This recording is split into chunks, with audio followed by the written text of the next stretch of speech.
Well, our next guest says we haven't entered the AI bubble just yet. He just raised his price target on Oracle to 370 from 270, reiterating his buy rating. Ben Reitzes of Melius Research joined us now. He's the head of tech research. Ben, great to have you with us. You've had that buy rating on Oracle for about a year, so that's been the right call. Got more right last night. But in terms of the big stock pop and where you see the stock going at this point, how do you answer some of those questions?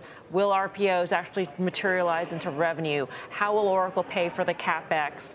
What sort of margins will it have on this new source of revenue? Well, it's definitely a negative mix shift, and it's good to be here, Melissa. Thank you, and I appreciate your shout out on Oracle. It's definitely a negative mix shift towards lower margin business, but the growth is really crazy. And what was kind of neat about their guidance was that it's not that much upside for this year or next, but it really inflects in 2028, their FY28, which overlaps with calendar 27, and then 29, and then 30. And we're talking about growth there, like where we were saying they were going to grow 19% in FY28, and now it's like over 50%.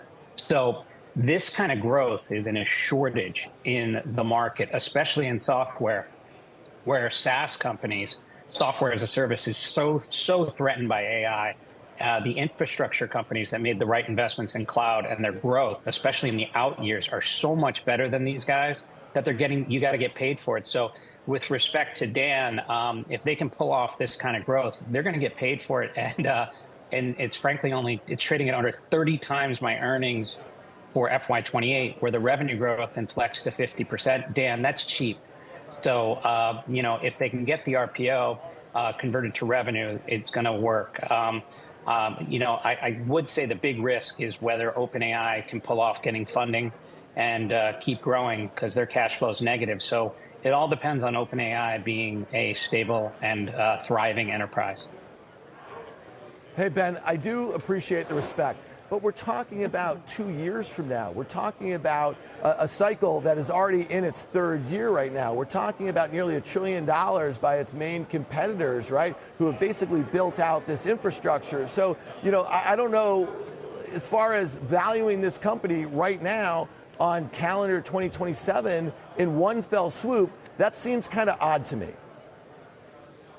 Well, yeah, I think you have to discount some of the risk that perhaps the RPO doesn't come through, because a lot depends on SoftBank giving money to OpenAI and OpenAI getting financing and OpenAI being able to execute. So that's the big risk. I mean, we all know that most of the RPO is coming from this OpenAI Stargate / OpenAI, whatever they're doing with others, project here. And this is huge. What is happening, though, that is much better than expected in terms for the chip guys and for the cloud guys, is that inferencing has turned into just this huge razor and blade, like the best razor and blade model that perhaps of all time, where it's not that you just get a razor and then like get a few blades for the year, like 4. You get a razor, you train a model, and then you're like getting 1,000 blades. It's really something. And I think it's catching everyone off guard. And, I think you're setting off bubble alarms before the bubble even starts. And I think when you look at the industry day in and the day out and talk about what's happening with inferencing, that's the big surprise here. These companies are seeing something. There's a reason Jensen Huang said 3 to 4 trillion in data center capex by the end of the decade. There's a reason Hock Tan was so bullish on his call. These are the two greatest CEOs. I don't want to even put down anybody. These are really good CEOs. So you're kind of saying that what they're seeing is a clown show, and I think it's the exact opposite. I think that people are looking at it, and the smartest guys are going, oh my God, and part of this will go down in history, what you heard last night. So maybe the bubble starts now, but this is what you're seeing.